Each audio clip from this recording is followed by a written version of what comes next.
if you can make work something that you love, it changes everything.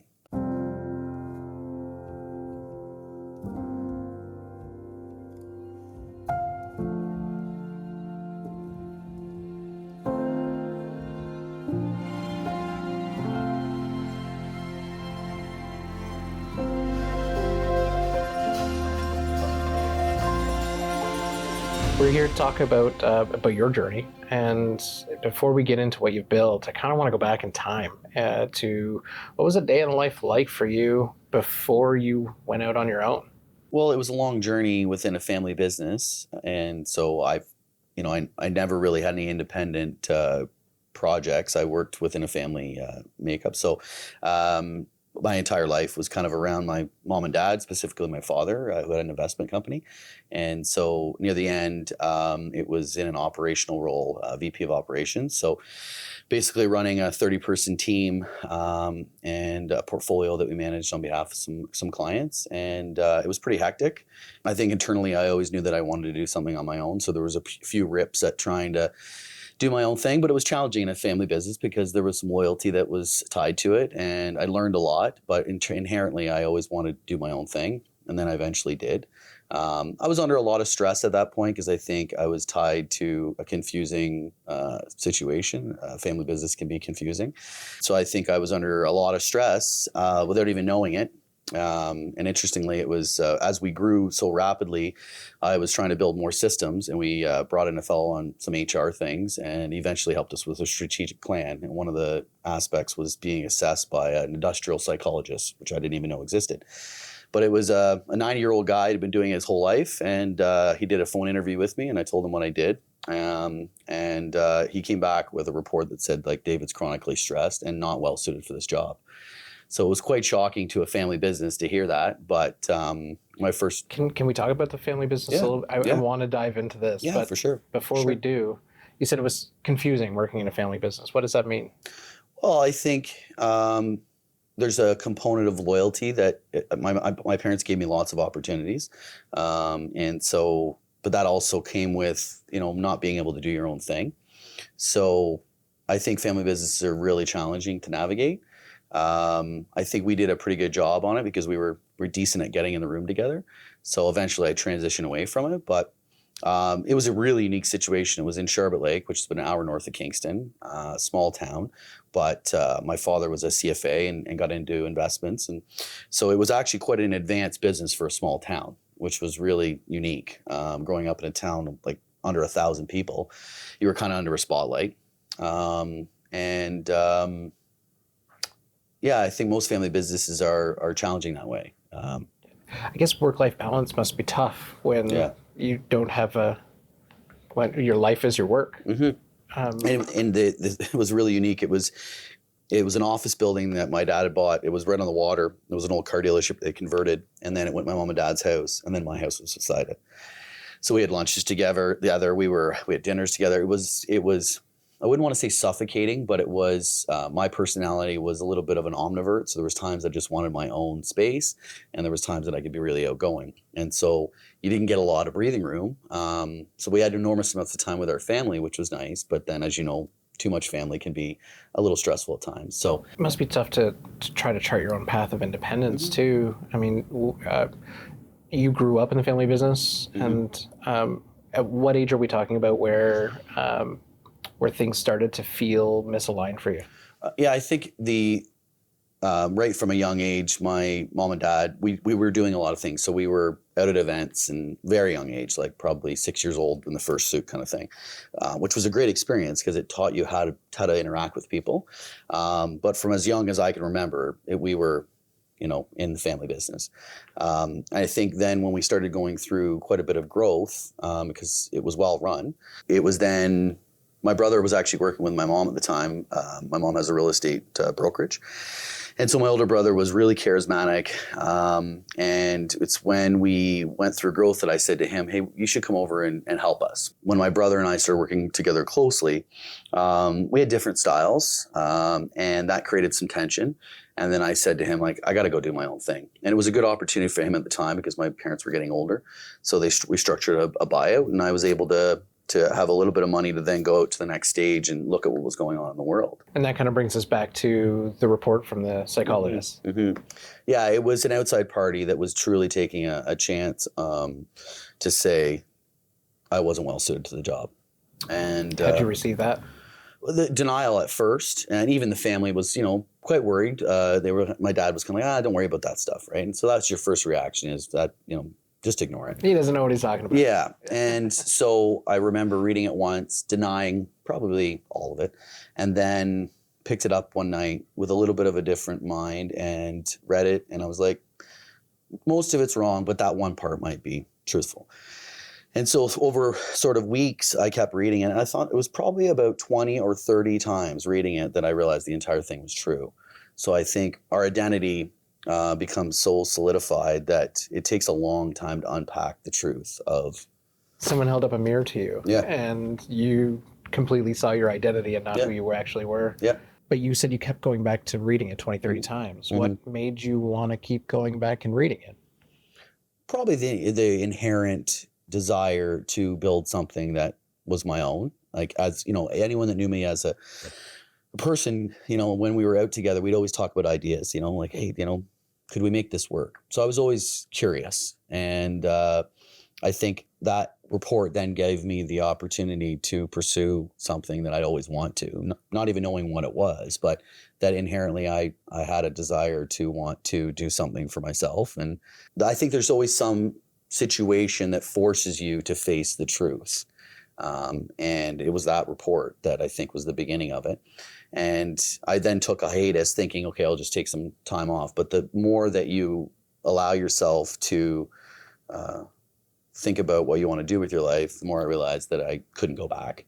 Right. So. Was the family supportive of you wanting to sell your shares? And yeah, it was emotional because we were all so closely tied to it. So it was really challenging for my dad, my dad and I worked together every day. We were good at working together. So it was hard on him. But I think deep down they knew that they wanted me to be happy, and they could tell that I wasn't happy, drinking too much at that time and just not taking care of myself. And so I think they cared for me enough to say, like, you should do this. Yeah. That's really fortunate. Yeah. That's a surprising turn in the story, because not many family businesses that I've experienced have the emotional maturity to want more for the individual versus more for the family business. Mm-hmm. So that translated into you taking a hiatus, and you knew you wanted something more. You wanted something yours, but you didn't know what it was. Mm-hmm. How did that feel waking up the first day after giving your notice and closing this? Did you feel freedom or apprehension? What have I done? It was every day there'd be a combination of emotions that pulled you back. You'd have fear, and so you'd think you need to go back to it. My identity was still hugely tied to finance, which eventually I realized I'm not even that good at math. Like, it was unbelievable the level of time it took to unpack all the things that you believed you were. I also kind of went through a rebellion stage, because I think parents they have an impact on you, right? And they want, I don't think they realize that by trying to help, sometimes they confuse you. But it was not just like one day you committed to doing something else. It was very much a process. And I looked at a bunch of different avenues, and I even tried to get hired by people, and I assumed I was hireable, and I wasn't in a lot of situations. So it was a bit of an ego check, but it took me a lot longer than I thought to truly shed that old identity. The more I looked at businesses that were interesting, I'd analyze them, and then I get to some place, I'm like, this doesn't feel right. And eventually I ended up, because we were always around real estate in some way, usually from the finance point of view.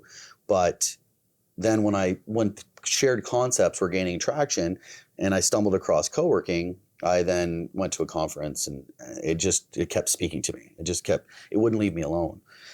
As soon as you tried to veer away from it, it came back. And so I think people can see signals of things that they love to do. And if you're fortunate enough to continue to be brave enough to pursue them, it's worth it in the end. But coworking did that to me. Well, I think you did something to coworking too. As a member in the space and someone who's experienced coworking through several other options, there's something very different here that I haven't seen done locally. Do you know what that is? And did you do it with intentionality? Well, I was really close to my older brother, and as a family, we hosted a lot of people. We were in finance, but truthfully, we had a hospitality mindset that I think my parents imparted on me, that when somebody came to your office, it was clean, you offered them a cup of coffee, you gave them some time, and you were intrigued by what they were doing. You were curious. And so I think that was the base. And then my brother and I, we had a lot of people around us. Like our house was generally almost a community center. And I started to understand that my parents were both in community planning before they went into business. So I think we have, as a family, the ability to get people together, get them talking, and hopefully get them to, build a relationship. But it was really a party that we used to host on Canada Day that my brother was wonderful at getting people to come to places. And I paid attention to the environment. Where is seating? What's the vibe? How do you do things that stimulate conversation? And so when I saw coworking, I'm like, why doesn't an office have more a variety of environments that would cater to the individuality of people? Because I don't think any two people are the same. And I certainly had days where I just wanted to kind of have my own space, and there's other days I wanted to be social. So this was really built on a party that we would host. If we got it right and you had all these environments that people could kind of go to, and then if you centralized the key place, the social place, which was the dance floor, it became really tribal. Like if you get the environment right, people will let go of the things that I think are holding them back. So I think our co-working space was a little bit built on that idea. It is challenging to do in an office environment, but that was really the basis of the space, that it sort of should feel like a party on some level, but with spaces that you can get to get something done, or to go to a place that makes you feel comfortable. Well, I can tell you've nailed that. And Thanks. I felt it. There was something early on that you had mentioned to me about hospitality. Mm-hmm. And you had said this before, and I've heard you talk about how you look at this place as this is a hotel and our guests just stay longer. The word community gets used in co-working more traditionally. Now, the thing that I wanted to make sure that it did have a warm environment that built community, but I wanted it to feel clean and well run like a hotel. But the more that we get to understand this business, it is less like a hotel than I thought. It is not as transient. There might be components of people coming and going, but the reason we've been successful is that people want to stay. So it's more like a home. Third space has been discussed a lot for people. Like, you have your home, you have office. There's this other place that people want to come to. So I think we are realizing it needs to be well run, but it's more community based than I originally sort of thought. And for a co-working guy, you probably should understand that community is the root of the business. But I guess I feared that community centers are lovely, but I didn't like the smell of them, and I didn't like they had to do your own dishes. So I wanted the service to be spectacular, but I still wanted it to feel warm, like somewhere you want to come to. Right. So it's not quite hospitality, but it has a component to it. I mean, if you look at the word hospitality, it's to host. And so we're trying to become good hosts to make sure that we're taking care of the environment. And if there's an introduction that we can do that will help you facilitate a friend, a business partner, or something, that's really our job. So I think this whole industry is evolving into a new category that not everyone understands. But if you look at it purely from a hospitality point of view, it won't work either, because it's just too cold. So it's, I think, a new version of real estate that's like really cool. That's very cool. The ecosystem that I've experienced personally here has been tremendous, and that sense of community, you've got it dialed in. Now, I know you've opened another space, and the lessons that you've learned from here, I assume, are going to be carried over directly. What will you be changing in opening up a new management space? Well, I think it was another thing that was hard to learn was business school taught us a bunch of things that we thought were the only options. And so opening spaces and scaling and raising capital were all the things we thought we had to do. And I was building the first version of Fractal around secondary market. And I thought, if I do that, I'm away from my kids, I'm away from my friends, and I worry about that. And so I started to rethink the possibility of building an ecosystem in Kingston. I thought, if we could get big enough that we could afford to pay our staff well and generate wealth and grow, I completely changed the strategy. And so I started to look inward. And the cool part about coworking is you're surrounded by so many smart, diverse people. And so you could sit with them, have a coffee, and you could question all kinds of things. And so Donna Nellum at the time was a researcher that was in her late 60s. And so we started to see 15-minute cities gaining traction as a really great place to live. And so I started to think about, let's build an ecosystem here. And as COVID started to release, I started seeing more chemistry companies coming through. And a young fellow named Sebastian Alamilio, he worked for a company called Kingston Process Meteorology. And I started finding out that Kingston had a competitive advantage in chemistry. And so I was so intrigued by it. And Kingston, the city, was trying to be the most sustainable city in the country. So I started seeing these things lining up as an identity for Kingston. And so we just seeing more chemistry companies coming through that were raising money and had huge talent. So you could almost see the competitive advantage of the city through a co-working space. And I saw chemistry, and I saw clean technology, and I saw an opportunity to be a leader in sort of changing the world from a chemistry point of view. So once I saw that, I could then piece together, and I drive around the city a ton, so you could see buildings that were theoretically well suited for different spaces with sort of different purposes at each one. And so the chemistry side made sense at a facility that used to be an old aluminum plant called Alcan, which was an enormous employer back in the day. Huge. And so I could then introduce the chemistry clients to the owners. And eventually the owners, I think, saw my value, and we started to work together. So it wasn't a traditional real estate play. It was completely organic, ecosystem based. That process is just continuing to happen. We're learning about people that want to set up music co-working spaces, sports co-working spaces. And so I think what Fractal will look like is a facilitator of co-working spaces that have different sort of intents around certain industries, but hopefully are collectively pulled together through some common sort of purpose. So you're not so much focused on cap and vacancy rates, you're actually building from from what will people bring. Yeah. And what do they want? Yeah, for sure. So yeah, that's been fun. And it's really allowed me to not put pressure on myself, to be curious and to help people connect. And the funny part of Fractal is the name was not something that I really thought through. We thought we would be acquired by a hotel, that this category of hospitality would make sense. And so a friend of mine in Toronto that was doing our interior design, I said, can you help me with the branding? And we played with a bunch of names like Good Company and West Room and all these things. And he came up with Fractal, and it was abstract. But once you got to understand it, it was fascinating. It's a pattern in nature that was not really well understood. It was developed a couple hundred years ago, but humans couldn't run the calculations enough to understand what it meant. It was when IBM Watson came along and they plugged it into a computer, they saw those patterns were the design of nature. And it's the same pattern repeated over and over again, but when put on large scale, it designs nature.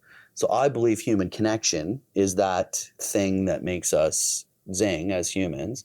And so the pattern of what Fractal will look like is much more organic than I thought. The name became very meaningful to me in the end. That's really neat, where the name grows in meaning as you go. I think it was, something spiritual, something bigger that is allowing us to understand how the design of nature is probably what humans need to lean on. And funny that you were drawn to it before you knew. Yeah, absolutely. There's some things that I can't make sense of, but I'm just cool rolling with them. And the name's one of them. So from back in time, feeling like something was missing, you wanted to build something for yourself, you didn't know what it was. Now that you're here and you've built this thing and continue building, is this the thing? No, this is it. I will die doing this. Never a doubt in my mind that what this is so special and so much fun. I love it. You've already made it. No matter where you go from here, you found the thing that you were missing. Yeah, the anxiety's gone and yearning for more. I get to come in, and if you just sort of let go of all the needs to control everything, you have some kind of things you want to get done, but move through the day organically makes it fun. What's a day in your life now look like compared to then? I never quite know. I mean, we kind of lay out objectives that we're trying to do, but I don't let them get in the way too much. I mean, I have the luxury of being a little bit more flexible in how I go about things, but at the end of the day, it's just fascinating to think about what happened. And I think most entrepreneurs have to accept that that is the truth.